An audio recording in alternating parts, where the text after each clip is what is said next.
Yes. Well, I'd like to welcome everybody. It was a bit overwhelming walking into the room. It looked a bit like a pre-COVID CWAS meeting, but it's wonderful to have visitors or come and see us, especially at the dish, which is always a nice draw card. And welcome to our Zoom members and also our own members who've come tonight. So we're honoured to have several or lots of esteemed guests from the Astronomical Society of Victoria. We're going to have two talks tonight. First one by Philip. And the talk is? I'm just going to introduce what we have. Okay. I should have phoned up on this before I came. I looked at the email at the last minute. So it's going to be a pretty full night. So sit back, enjoy, and we'll have quite a few questions for us. They'll show us how it's all done. From what I understand. So thank you.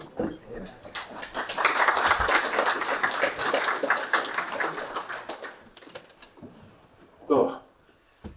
Those online, if you could just mute your microphones for us. Pardon? If you can mute the microphones online. Okay, good evening everybody. My name is Philip Costigan.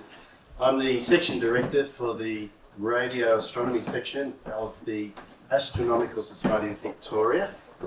I'm just going to do a brief introduction of what we do in the radio astronomy section and the setup that we have in central Victoria.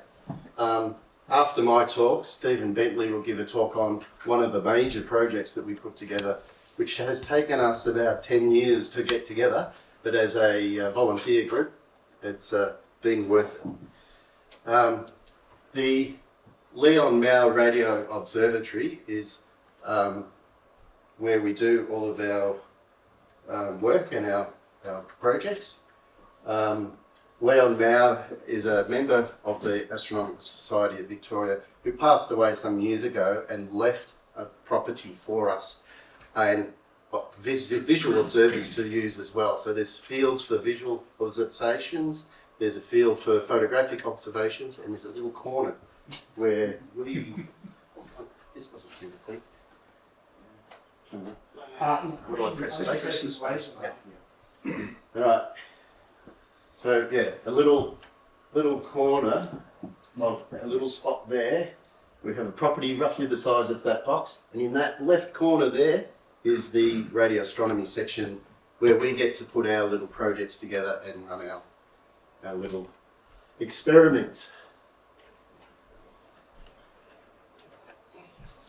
Now, we might be the radio astronomy section, but we don't just do radio. We have that little corner for electronic equipment, so we actually have things like a weather station, seismometer for earthquakes, which we have detected earthquakes as far as Alaska, as far as Chile. We get a lot of earthquakes that we used to detect from Indonesia and all that area. Quite a lot of things in that sort of perspective. There's all sorts of other projects, as you can see here, quality meters, all sky cameras, which are not really to do with radio astronomy, but it's more geoscience as well. So we get to do that because we can, and we enjoy putting together these projects and making them work. Things like the sky camera, our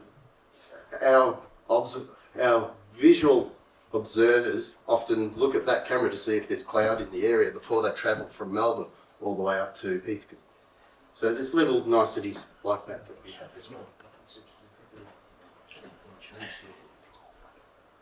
We've got an internet website. Our projects publish the data onto the web sites, and then people can look at that data. We're still trying to improve it. Being volunteers, it's a continuous process of trying to improve everything, and we're still in the midst of doing that. I think that'll last forever. It's one of those infinite jobs.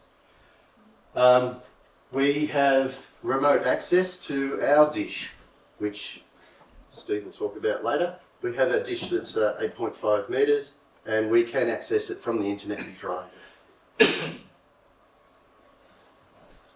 we have a lab, and the lab, as you can see, has some experiments on its roof. We've got a nice little section where people can sit and use the computers in our lab. We have a little workstation for repairs with the soldering station and power and whatnot. And of course the whiteboard, which we use to scribble all our notes on. Lots of doodles and lots of discussions about how to fix things and how to make things better. It's basically a container, which is the common thing these days. Get a container cheap and make it into a building. And we've built a Faraday cage inside that. And I think Steve will probably cover a few other things. So the list of little projects we've got is probably shown here. And I can't talk about all of them. We'll be here all night. So I'll just go through them quickly. We've got a Radio Jove, a Whistler project. This is the storage shed. There's an Ecalisto, which is a project that goes overseas. There's a horn antenna for experiments. There's where the lab is.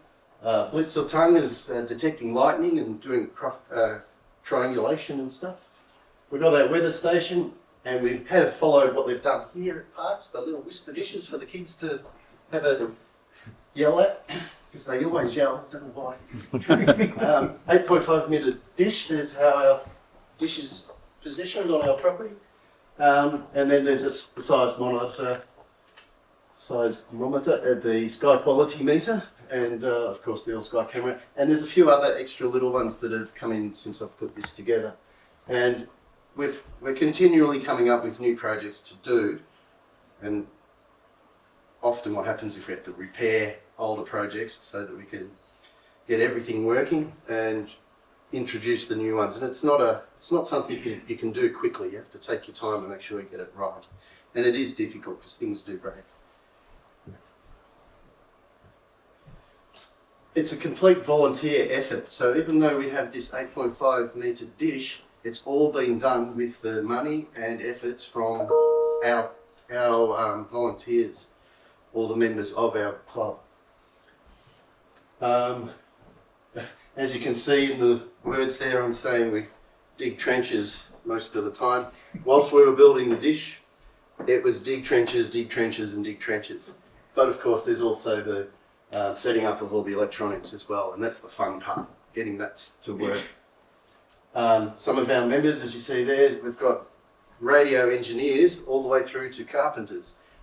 All the different genres of people that we have in our group have added to the value of building all that stuff as a group, and it's been wonderful that we can do that.